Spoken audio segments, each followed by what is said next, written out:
В ближайшее время мэрия запретит наличный расчет. Сейчас готовится распоряжение. Внесли нормативно-правовой акт на рассмотрение. Главный вопрос – разобраться в понятии электронное билетирование. Сообщается, что на карточке проезд будет 8 сомов, а за наличный расчет планируется увеличение тарифа.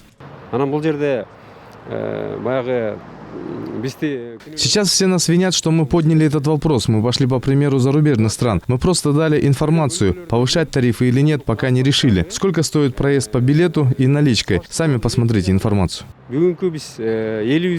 Насколько точно подорожает проезд, в мэрии не уточнили, предложив, что предварительно проезд будет стоить 12 сомов или выше. Таким образом, муниципалитет пытается перевести пассажиров на электронное билетирование. Бирок, конечно, невыгодно болуп калат да. А так негизи тура дейм да.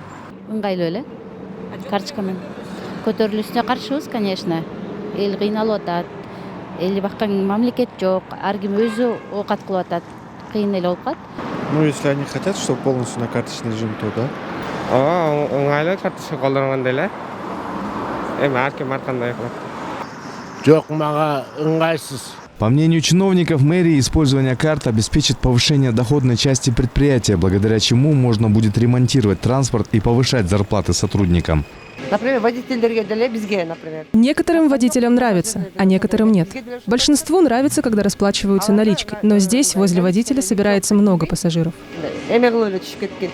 В полном объеме система электронной оплаты Тулпар заработала с 1 марта. Были подготовлены водители и порядка 250 консультантов. Они помогали горожанам в каждом муниципальном автобусе и троллейбусе. Карточки можно приобрести в отделениях ГП «Кыргызпочтасы», пунктах продаж мобильных операторов, а также у водителей автобусов и троллейбусов. Стоимость карты 50 сомов. Первая поездка бесплатна. Пенсионерам именные красные карточки выдаются лично в районных акимиатах и МТУ. Бакыт Кулчуманов, Алтынбек Сакеев, Нью ТВ.